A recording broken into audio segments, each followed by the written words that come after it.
Shalom, selamat berjumpa Bapak Ibu Saudara di rumah, pemirsa dimanapun Anda berada. Senang sekali kami program Suara Pengharapan bisa menjumpai Anda kembali pada kesempatan kali ini. Hari ini kita akan sama-sama kembali belajar kebenaran firman Tuhan yang memberi kita pengharapan, yang memberi kita kekuatan, yang memberi kita pertolongan. Sebelumnya mari kita sama-sama menaikkan pujian penyembahan kita kepada Tuhan, bahwasanya Yesus adalah sumber berkat pertolongan kita. Dan ketika kita menaruh hadap kita kepada Yesus, jangan berpindah ke lain hati. Jelaskan Yesus, tetap Yesus.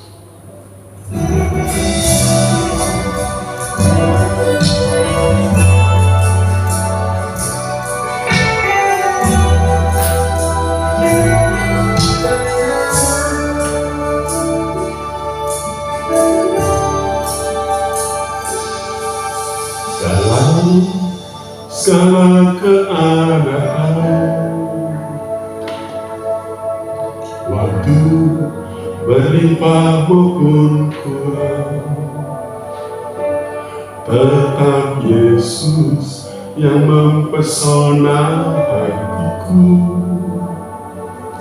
Dia beri damai dan kesempatan baru di setiap musim kehidupan. Waktu ku kuat maupun lemah, tetap Yesus yang mempesona hatiku. Dia beri hidup dan kesempatan baru.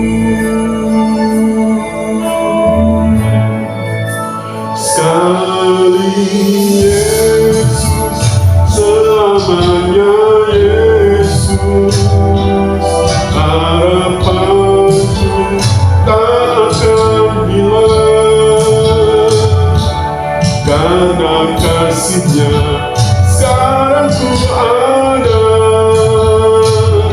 Oh Yesusku, ku cinta Kau selamanya.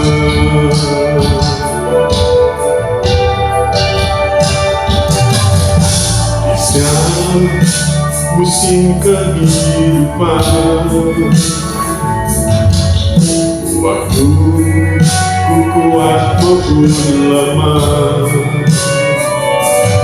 tetap Yesus yang mempesona hatiku. Dia beri hidup dan kesempatan baru. Sekali Yesus, selamanya Yesus, harapanku tak akan hilang, karena kasih-Nya sekarang ku ada. Oh Yesusku, ku cinta Kau selamanya.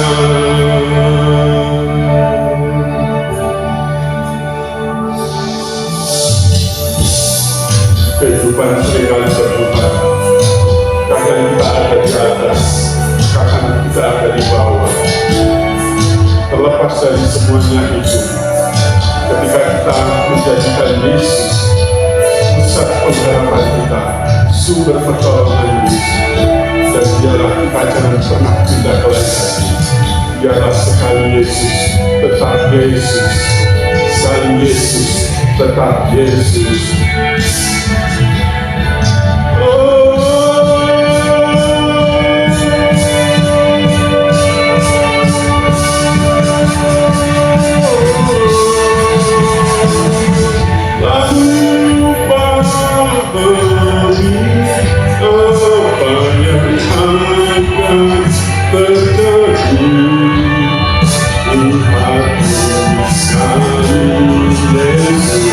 Tetap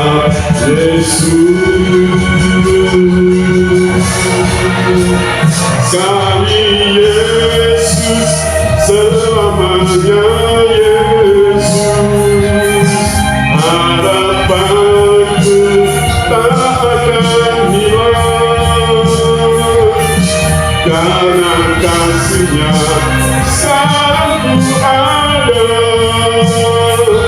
Oh Yesusku, ku cintakan selamanya. Karena kasihnya sekarang ku ada. Oh Yesusku, ku cintakan selamanya.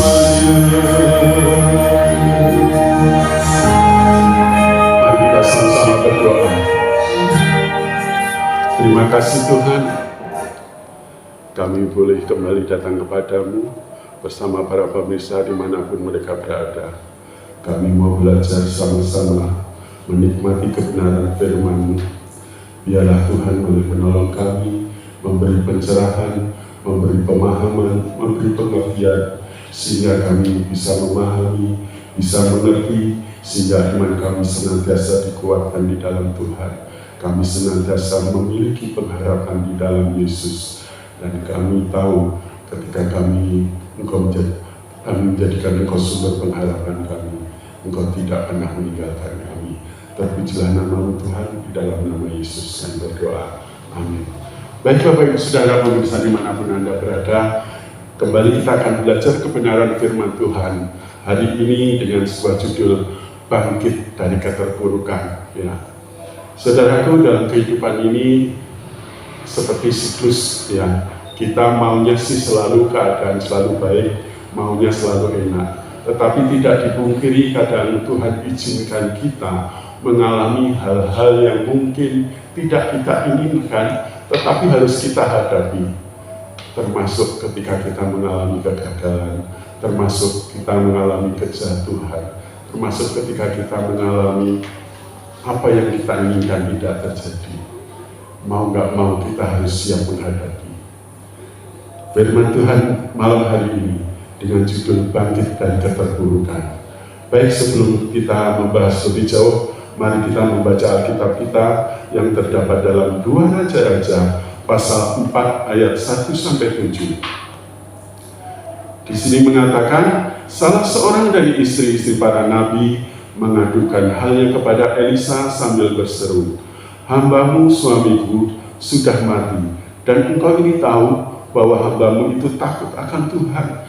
Tetapi sekarang penagih hutang sudah datang untuk mengambil kedua orang anakku untuk menjadi budaknya." Jawab Elisa kepadanya, "Apakah yang dapat kuperbuat bagimu? Beritahukanlah kepadaku apa-apa yang kau punya di rumah." Berkatalah perempuan itu, "Hambamu ini tidak punya sesuatu apapun di rumah, kecuali sebuah buli-buli berisi minyak." Lalu berkatalah Elisa, "Pergilah, mintalah bejana-bejana dari luar daripada segala tetanggamu, bejana-bejana yang kosong, tetapi jangan terlalu sedikit. Kemudian masuklah, tutuplah pintu sesudah engkau dan anak-anakmu masuk, lalu tuanglah minyak itu ke dalam segala bejana. Mana yang penuh dan angkatlah. Pergilah perempuan itu daripadanya, ditutupnyalah pintu sesudah ia dan anak-anaknya masuk. Dan anak-anaknya mendekatkan bejana-bejana kepadanya, sedang ia terus menuang. Ketika bejana-bejana itu sudah penuh, berkatalah perempuan itu kepada anaknya, "Dekatkanlah kepadaku sebuah bejana lagi." Tetapi jawabnya kepada ibunya, "Tidak ada lagi bejana." Lalu berhentilah minyak itu mengalir. Kemudian pergilah perempuan itu memberitahukannya kepada abdi Allah, dan orang ini berkata, "Pergilah, jualah minyak itu, dan bayarlah hutangmu, dan hiduplah dari selebihnya, engkau beserta anak-anakmu." Puji Tuhan Bapak Ibu Saudaraku, di sini kalau kita pelajari, yaitu kisah seorang istri nabi, ya. Di sana ketika seorang nabinya sudah dipanggil oleh Tuhan, sudah meninggal, ya, dan perempuan ini ternyata mengalami keterpurukan. Karena apa? Ditunggal suaminya dan ternyata banyak hutangnya. Sehingga apa yang terjadi? Ketika dia bertemu dengan hambanya, abdi Allah, yaitu Elisa, dan ia mengadukan masalahnya kepada Elisa. Dan apa yang dikatakan Elisa kepada seorang janda ini, ya, dikatakan, "Apa yang kamu punya di rumah?" Dia bilang apa? Nggak punya apa-apa. Ya, sungguh naif. Ya, keadaan janda ini. Bahkan dia katakan kalau dia nggak bisa membayar hutang, kedua anaknya akan diambil menjadi budak. Ya. Suatu keadaan yang sangat terpuruk. Ya, sebuah hal yang mungkin tidak kita harapkan. Tapi kalau itu kadang Tuhan izinkan terjadi, mau nggak mau kita harus hadapi. Ya. Hal seperti ini bisa juga terjadi dalam kehidupan Bapak Ibu Saudara dan kita semua. Bagaimana ketika kita sedang terpuruk, apa yang harus kita lakukan? Apakah kita terus tenggelam dalam keterpurukan? Atau kita cuma mengeluh saja? Ya. Mari kita belajar daripada kisah seorang janda yang akhirnya bertemu dengan hamba Tuhan, yaitu Elisa. Apa yang dikatakan Elisa kepada janda ini? Ya. Sekarang kau ambil bejana-bejana kosong, pinjam dari tetangga-tetanggamu, dan kau masuk pintu, dan tuanglah air di sana. Ya. Dan selanjutnya apa yang dilakukan oleh janda ini? Akhirnya dia mengikuti apa yang diperintahkan Elisa. Dia mulai mengisi bejana-bejana itu. Dengan keadaan dia hanya punya sedikit ya bulir minyak yang ada di rumahnya, dan itu dia mulai tuangkan. Apa yang terjadi? Mujizat Allah terjadi ketika dia menuangkan sedikit demi sedikit, ya, sampai akhirnya bejana yang dipinjam dari tetangga-tetangganya itu semuanya terisi penuh. Dan ibunya ini sampai manggil, mana nak lagi? Ternyata sudah nggak ada lagi bejana. Akhirnya apa dikatakan kepada hambanya Nabi Elisa? Akhirnya Nabi Elisa mengatakan, pergilah, jualah minyak itu dan bayarlah hutang. Dari peristiwa ini kita akan belajar bagaimana kita bisa bangkit dari suatu keadaan ketika kita mengalami keterpurukan, ketika kita mengalami kegagalan, ketika kita mengalami sesuatu yang tidak sesuai ekspektasi kita. Apa yang harus kita lakukan? Sebelumnya kita akan melihat apa sih yang menjadi penyebab keterpurukan? Apa sih sebabnya kok kita bisa terpuruk? Ya. Kalau dalam hal ini, dalam nas yang kita baca di sini, ya, yang kalau kita lihat di sini adalah yang menyebabkan keluarga janda Nabi ini terpuruk adalah keadaan. Ya, keadaannya bagaimana? Keadaannya dia sudah tidak punya lagi tiang penopang rumah tangga, orang yang harus menafkahi dalam kehidupan keluarganya. Ya. Suaminya meninggal, tentu saja ini bukan sesuatu yang diharapkan. Dan keadaan seperti ini tentu sangat tidak kita inginkan. Tetapi kalau kita percaya Tuhan, apapun yang Tuhan izinkan terjadi dalam hidup kita, Tuhan pasti punya rencana yang indah. Seringkali keadaan itu kadang tidak bisa kita inginkan seperti yang kita harapkan. Tetapi ketika Tuhan izinkan, keadaan itu mau nggak mau harus kita hadapi. Ya. Jadi mungkin Bapak Ibu Saudara, ya, aku terpuruk karena memang keluargaku bukan orang punya, keluargaku cuma petani, atau mungkin malah cuma sekedar buruh dan lain sebagainya. Keadaan ini membuat kita, walaupun mungkin kita punya impian, tapi rasa-rasanya mana mungkin kita bisa menggapainya. Kemudian hal yang kedua, kenapa kita mengalami keterpurukan? Yang kedua, di sini kita lihat bagaimana janda ini bisa terpuruk. Ya, saya menganalisa kenapa janda ini sampai terpuruk, sehingga ketika suaminya meninggal udah kayak berhenti total. Ya. Karena apa? Kalau saya melihat di sini adalah karena janda ini biasa mengandalkan suaminya. Sehingga ketika suaminya dipanggil oleh Tuhan, dia kelimpungan, tidak bisa berbuat apa-apa. Ya. Oleh karena itu penting bagi kita anak Tuhan, kita tidak boleh mengandalkan manusia, termasuk pasangan kita, termasuk anak kita. Ya. Jadi kalau anak kita sukses, orang kita diberkati oleh Tuhan, ya jangan kita anggap kita tidak akan pernah jatuh. Ya, karena apa? Kalau kita sudah terbiasa mengandalkan manusia, ya, kadang-kadang itu bisa mengecewakan. Seperti yang dialami oleh janda ini. Ya. Janda ini terlalu mengandalkan suaminya, sehingga ketika ditinggal suaminya, dia dalam keadaan bingung. Dan nasihat firman Tuhan dalam Yeremia 17 mengatakan, ya, jangan pernah mengandalkan manusia. Ya. Jangan pernah mengandalkan manusia. Karena apa? Ketika kita mengandalkan manusia, maka kita mungkin akan kecewa. Ya. Makanya kita perlu senantiasa membangun pengharapan kita itu kepada Tuhan.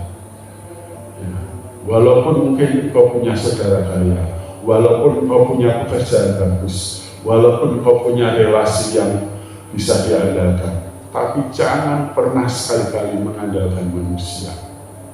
Karena itu sewaktu-waktu bisa mengecewakan kita. Ya. Seperti yang dialami janda ini, sehingga dia mengalami keterpurukan karena terbiasa mengandalkan suaminya.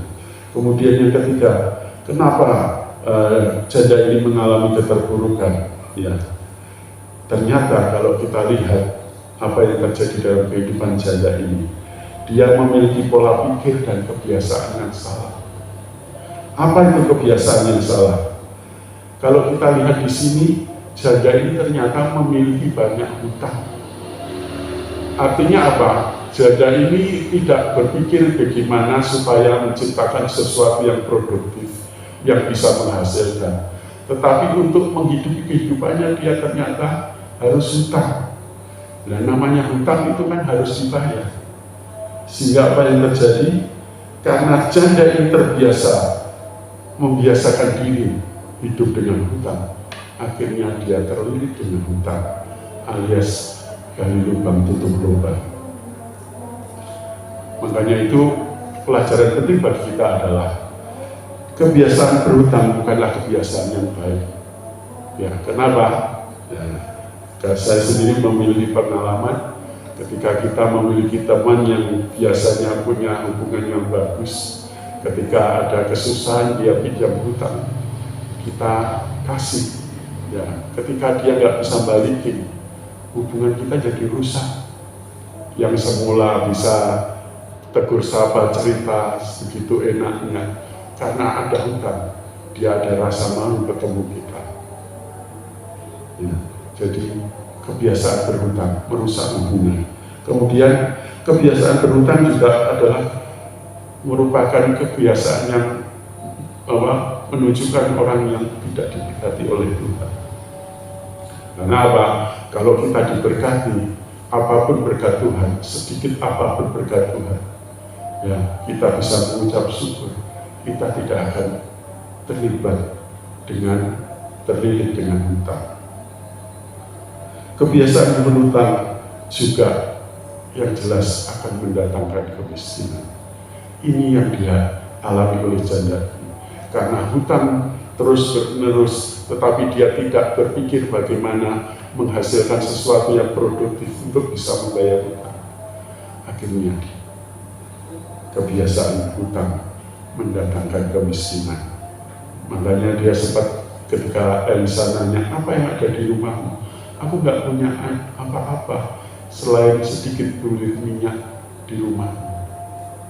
Mungkin awalnya dia punya banyak, tapi karena mungkin harus membayar hutang, harus ada yang digadaikan, harus ada yang dijual.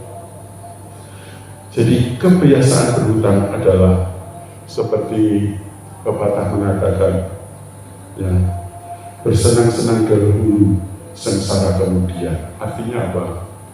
Kalau kita tahu kebiasaan kita membawa akibat ke depan tidak baik, kenapa harus terus kita lakukan? Ya. Jadi kalau pun harus terpaksa hutang, ya biarlah hutang itu untuk hal yang produktif, yang menghasilkan, sehingga kita bisa membayarnya. Ya.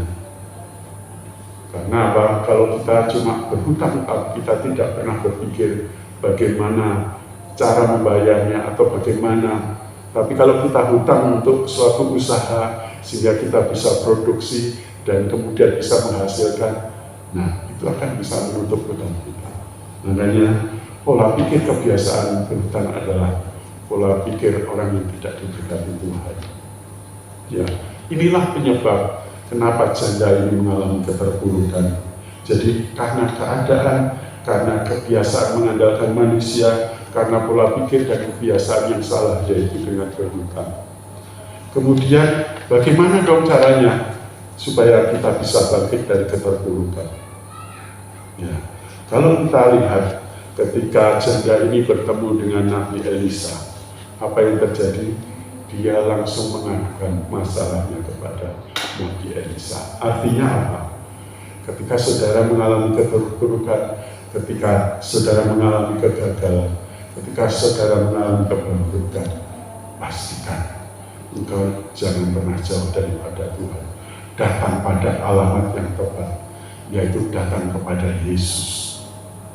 Ya. Jangan justru menjauh daripada Tuhan. Ya.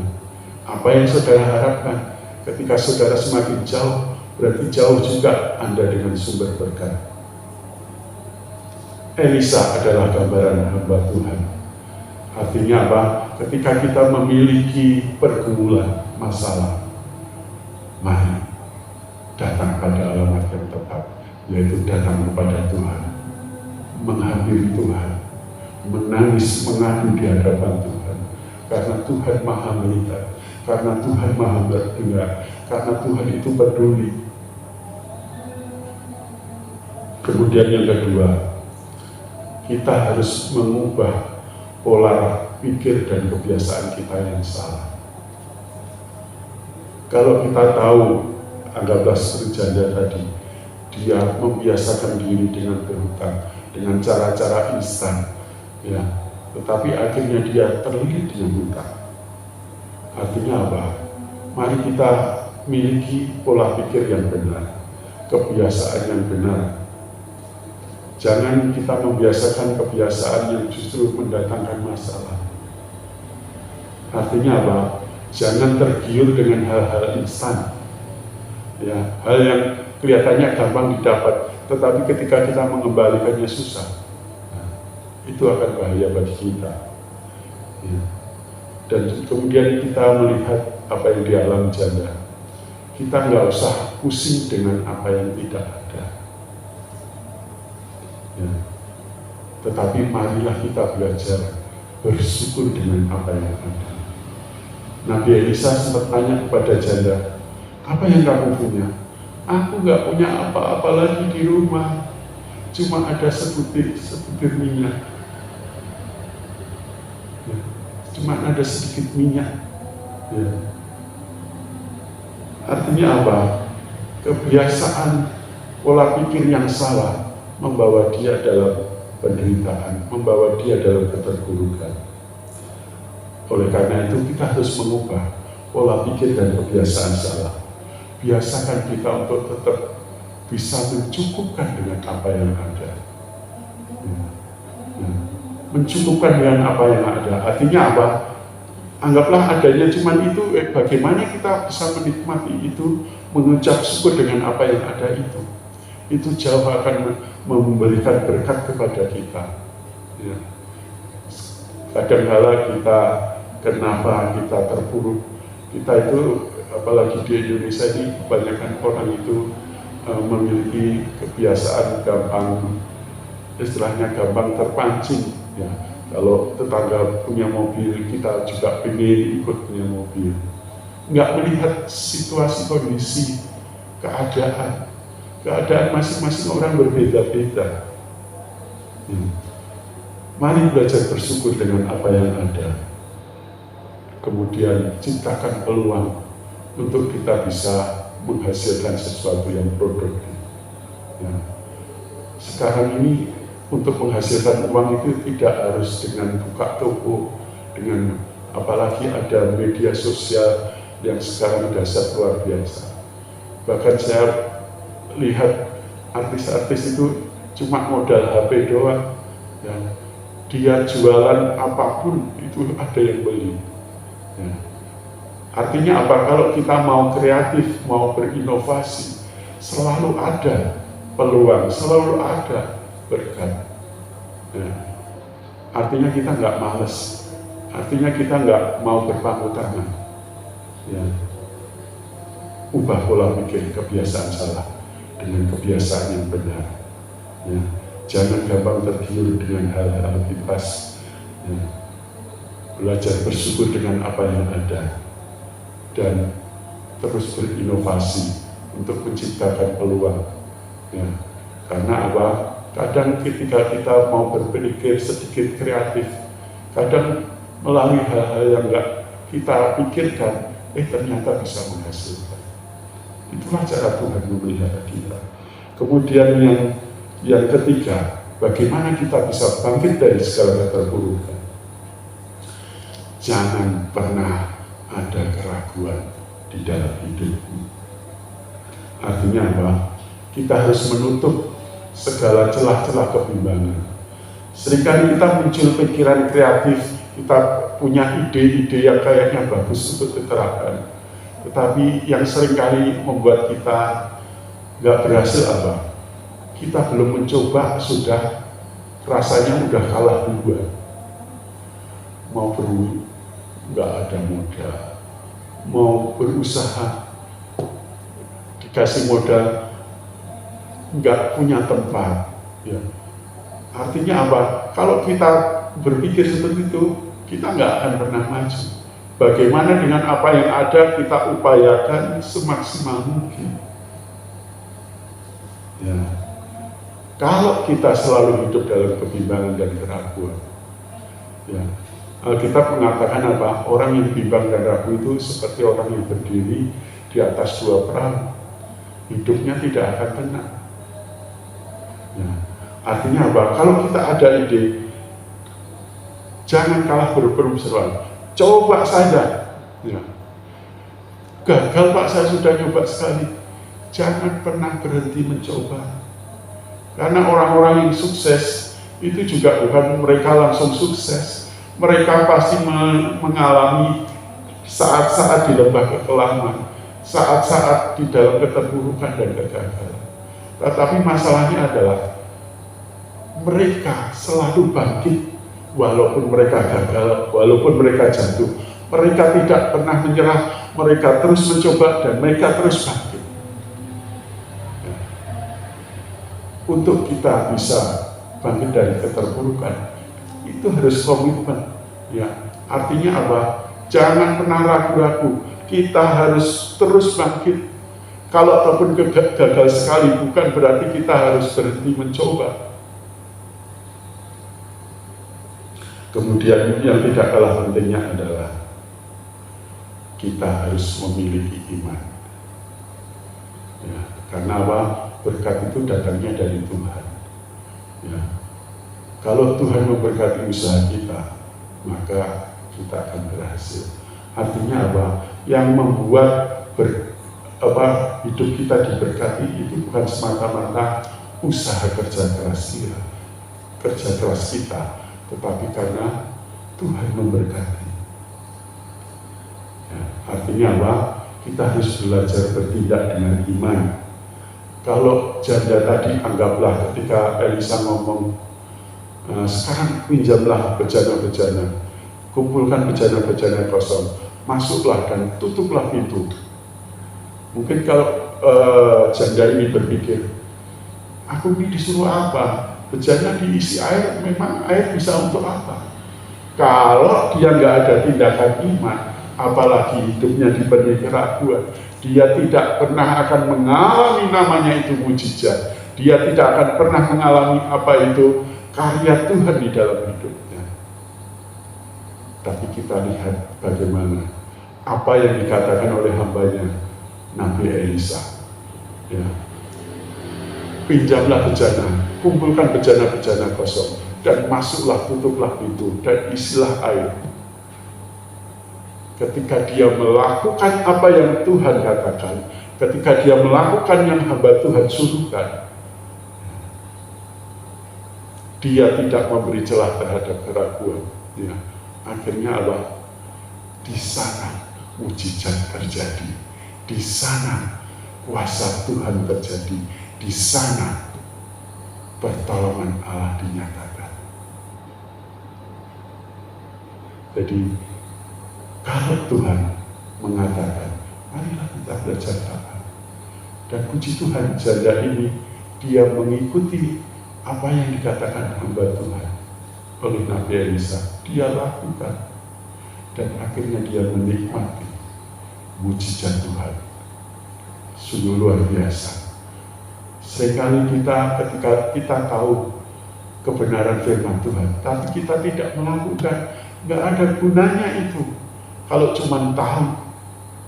Tetapi hal yang bisa mendatangkan mujizat, yang bisa mengubah keadaan, ketika kita mentaati firman Tuhan itu dan melakukan, bertindak dengan iman, di sanalah mujizat itu terjadi.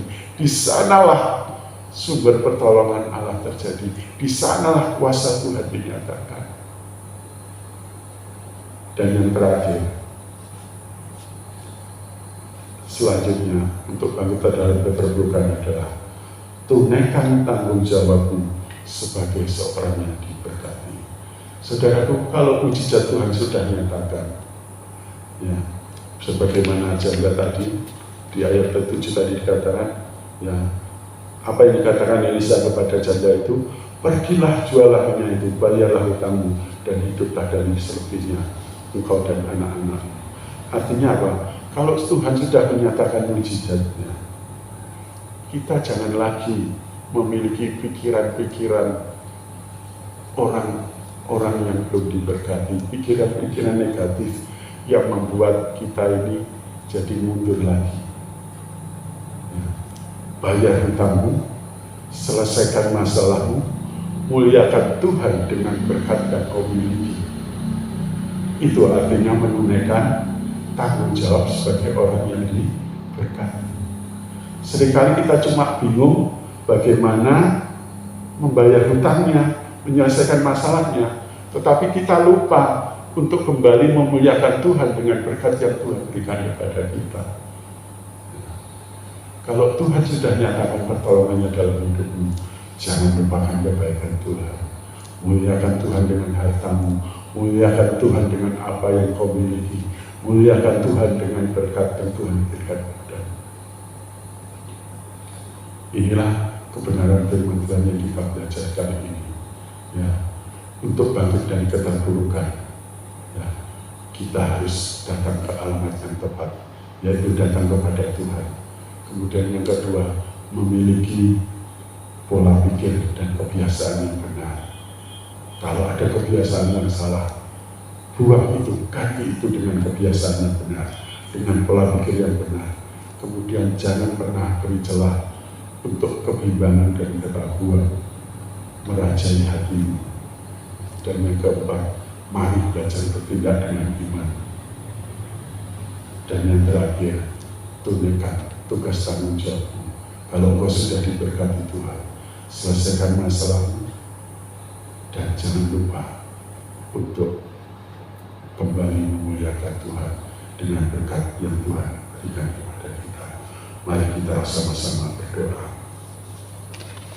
Sebelumnya kita akan menaikkan pujian bahwasanya mujizat itu masih bisa terjadi dalam hidupmu, karena mujizat Tuhan itu nyata.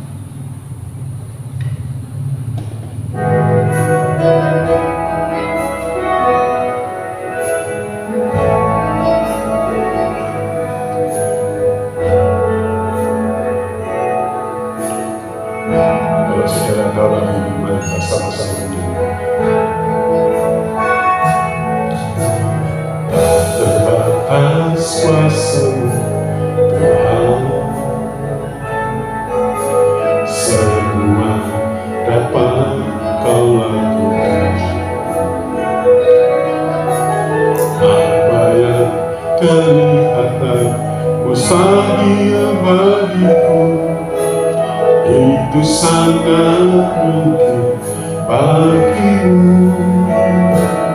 Di saat ku tak berdaya, kuasa-Mu yang sempurna.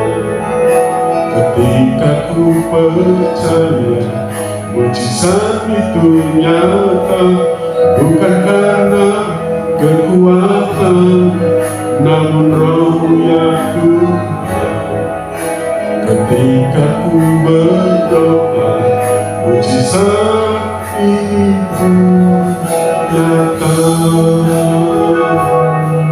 Kuasa-Mu yang sempurna. Ketika ku percaya mujizat itu nyata, bukan karena kekuatan, namun Roh-Mu yang Tuhan. Ketika ku berdoa, mujizat itu nyata.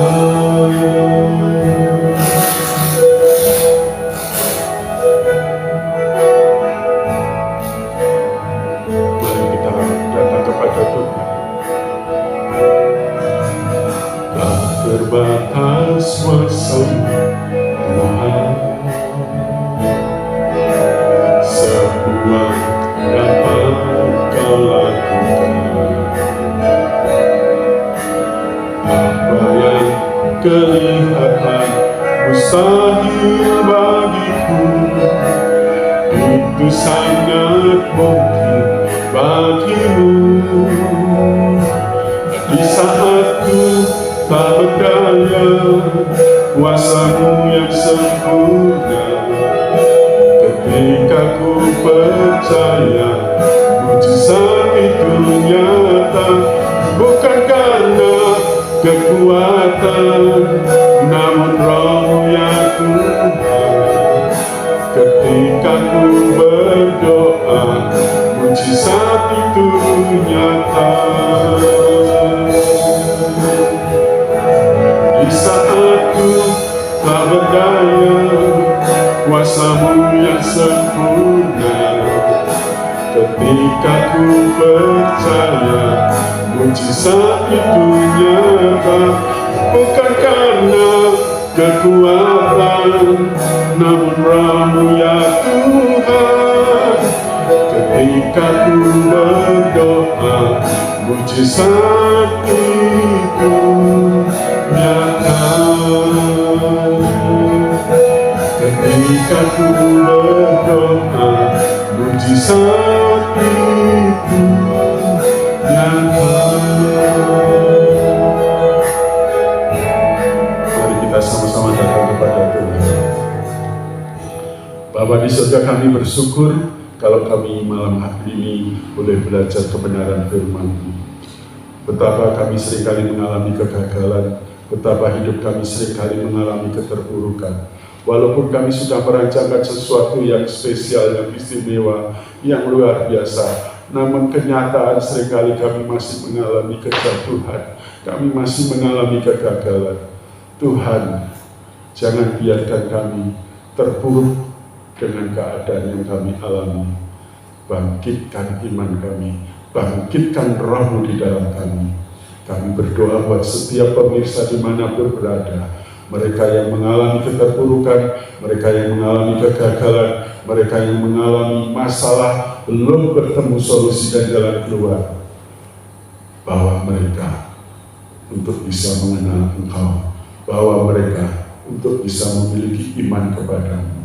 Karena kami tahu ketika kami memiliki iman percaya kepadamu, ketika kami berdoa, ketika kami percaya, mujizat Tuhan itu nyata terjadi dalam hidup kami. Sekali lagi Tuhan, biarlah tangan-Mu terulur atas setiap pemirsa dimanapun berada, mereka yang mendengarkan siaran suara pengharapan ini, di mana mereka berada, apa yang mereka kerjakan, apa yang menjadi pergumulan mereka. Tuhan datang lawat mereka, Tuhan jawab doa mereka, Tuhan hadir dalam kehidupan mereka, dan biarlah pertolongan-Mu boleh terjadi atas seluruh umat-Mu, sehingga umat-Mu boleh kembali memuliakan Tuhan, sehingga umat-Mu boleh kembali bersyukur kepada Tuhan, karena Tuhan baik, bahwasanya untuk selama-lamanya kasih setianya untuk selamanya.